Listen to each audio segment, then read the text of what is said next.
Now that the month of April has officially arrived, time to ramp up our NFL draft coverage. Gary and I are going to give you our top 10 mock drafts. Starting, Gary, take away.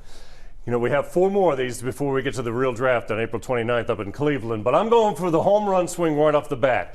Urban Meyer, if you're smart, take Zach Wilson. He's going to be a better NFL quarterback than Trevor Lawrence. I think they go 1-2, or the Jets possibly trade out of that and just stick with Sam Darnold, or trade Sam Darnold and add Wilson or Lawrence to whatever they have. I like Justin Fields for the big trades that Niners made to move up, not Mac Jones.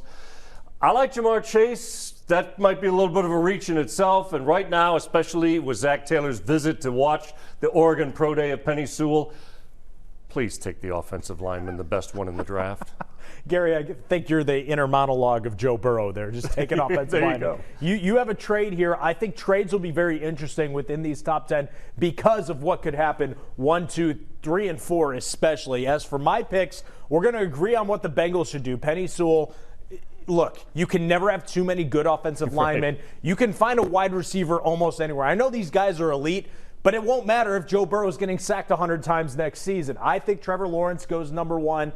Zach Wilson, too. I'm not sold that Zach Wilson to the Jets may be the best idea, just because the franchise, the pressure, everything. This is a kid coming from BYU, lesser conference. I agree Lawrence probably would do better there, but they're probably going to take Wilson.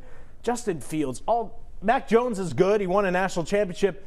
Justin, are we forgetting Justin Fields is that good? Once you saw his pro day? Oh my gosh, he is incredible. I'd say Kyle Pitts to the Falcons here. I think they add another weapon, and that's a very interesting offense. And I guess we'll see what Matty Ice has left to go. Because they could trade out of that pick if they decide that Matt Ryan's only got a year or 2 left. And that's what I said. You know, this part and of I the think draft the Bengals could trade out of this pick and still get Penei Sewell. 3, 4, and 5 are going to be very interesting. 3 we assume is a quarterback, but who knows at this point? And then 4 and 5, if one of these guys, if a team really likes we're Mac not done Jones, with quarterbacks. Yeah, if we like Mac Jones or Trey Lance, why wouldn't you give everything up to come here? You know these two teams are probably not taking quarterback. I guess we don't know about Atlanta, but I think those teams and even the Dolphins here are in really good position. But, yeah, this is our mock drafts, at least the first one that we have of the season. We both agree it's Penei Sewell. Everyone else seems to want Ja'Marr Chase.